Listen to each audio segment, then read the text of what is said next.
करी मालका नज़रअंदाज नहीं मेरिया वेख के बद किरदारियां नू, मैनू अपने ऐब ने भुल जांदे तेरियां बख्शिशां वेख न्यारियां नू।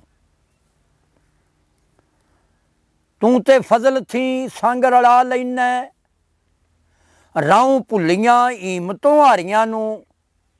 अकल होश दे हुंदे ने बंद बूए जदों खोलने करम दियां बारियां नू। ऐ अलीम हकीम तू जानना है मेरे दिल दियां सब बीमारियां नू। तेरे सामने धरां की फोल के मैं, तू ते अगे ही समझना सारियां नू। ऐ समीउल बसीर तू सुन रहा है मेरे दिल दियां धड़कना सारियां नू। ऐ बिजा तिसो दूर मैं की दसां, तू ते अगे ही समझना जारियां नू। वल्ला वेख तू अपनी शान वल्लों,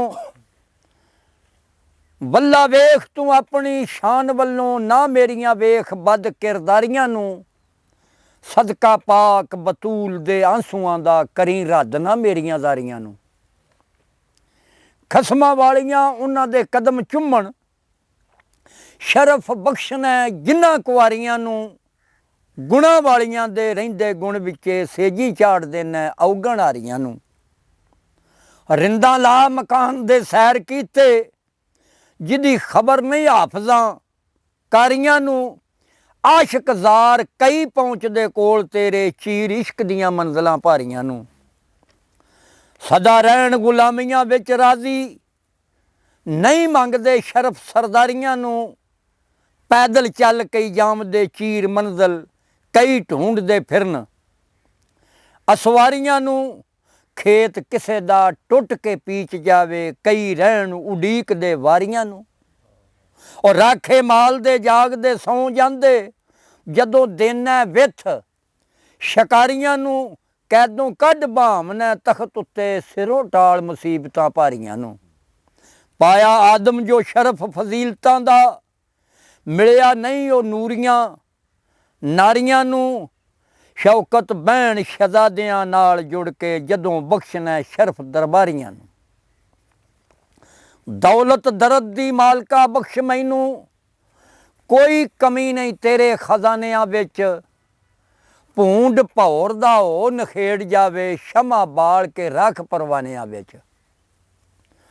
छाई मस्ती दी लहर जहान अंदर, साकी बैठा जा आन मस्तानियां विच। हर सूरत विच आई एक नज़र सूरत चर्चे शुरू थी जिदे जमानियां विच। साकी मरद दा वेख के खुलक सूफी निकल मस्जिदों बड़े मैं खानियां विच। दहरो हरम विच रही तलाश जिसदी आया अकसो विच। आया अक्सो नज़र पैमानियां विच। समा चमन विच वेख के मस्तियां दा पंखी ठहरदे नहीं आशियानियां विच। राज हस्ती मिजाज दा अज खुला, उमर गुजर गई झूठ बहानियां विच। होया खुलक प्यार दा खेत बंजर ओ रंग नहीं रहे यरानियां विच। गैरत खा के मर्द गयूर उठ गए, डाकू चोर आ बड़े आस्तानियां विच। होवे सूफिया खूब सफाई तेरी जरा बैठ के वेख दीवानियां विच। गई चमन थी चुक बहार बिस्तर, बुलबुल रही ये मैब तरानियां विच। खादे वेच के बुत पुजारियां ने, लेटे घाग परपीत बुत खानियां विच। ते शौकत उन्हां नू रज नसीब कित्थों बड़ी भुखे जिन्हां दे आनियां विच। दाने दाने ते ला के मोर कुदरत, दिता जग विच रिज़क खलार मेरा। फिरां चुगदा वांग पखेरुआं दे। की होया?